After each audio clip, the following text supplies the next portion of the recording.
আজকে আমি আপনাদের ফোনের 3টি বিপজ্জনক সেটিংস নিয়ে আলোচনা করব। এই সেটিংসগুলো যদি আপনার ফোনে এনেবল করা থাকে তাহলে এখনই এগুলো ডিসেবল করে দিন। তা না হলে আপনি অনেক বড় বিপদের সম্মুখীন হবেন এবং আপনার প্রাইভেসি বলে কিছুই থাকবে না।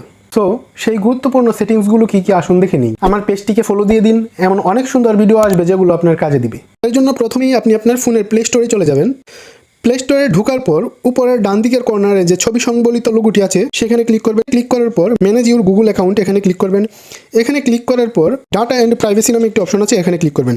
এখানে ক্লিক করার পর নিচের দিকে দেখেন ওয়েব অ্যান্ড অ্যাপ অ্যাক্টিভিটি, এই অপশনটিতে ক্লিক করবেন এবং এটি অন আছে এখানে টার্ন অফ করে দিবেন। তারপর ব্যাকে আসবেন। ব্যাকে আসার পর এখানে দেখেন লোকেশন হিস্টোরি নামে একটি অপশন আছে, এটিতে ক্লিক করবেন। এটিতে ক্লিক করার পরেও কিন্তু এখানে একটি অন করা আছে, এটিকে টার্ন অফ করে দিবেন। তারপর একটু ব্যাকে আসবেন। এখন তৃতীয়ত নিচের দিকে দেখেন মাই অ্যাড সেন্টার নামে একটি অপশন আছে, এটিতে ক্লিক করবেন। এটিতে ক্লিক করার পর পার্সোনালাইজড অ্যাডস অপশনটিতে ক্লিক করবেন। এখানে অন করা আছে, এটিকে টার্ন অফ করে দিবেন। That's it. তো এই 3টি সেটিংস সম্পর্কে যদি ব্যাখ্যা দিই যে এগুলোর উপকার কি, দেখা যায় প্রথম সেটিংটি অনেক সময় অ্যাপ ব্যবহার করে আনইনস্টল করে দিলেও ফোনের সঙ্গে এক ধরনের কানেকশন রেখে দেয়। এই সেটিংসটি অফ করে দিলে ফোনের সাথে আনইনস্টলকৃত অ্যাপের কোনো কানেকশন থাকবে না, যার ফলে আপনার ফোনের চার্জ বেশি টিকবে এবং ফোন হ্যাং করবে না। দ্বিতীয় সেটিংসটি অফ করে দিলে কেউ আপনার লোকেশন বা আপনার ফোন ট্রেকিং করতে পারবে না, আপনি কোথায় যাচ্ছেন কি করছেন কেউ জানতে পারবে না। তৃতীয় যে সেটিংসটি সেটি অফ করে দিলে আপনার ফোনে যে বিভ্রান্তিকর অ্যাডগুলো আসে সেগুলো আর আসবে না।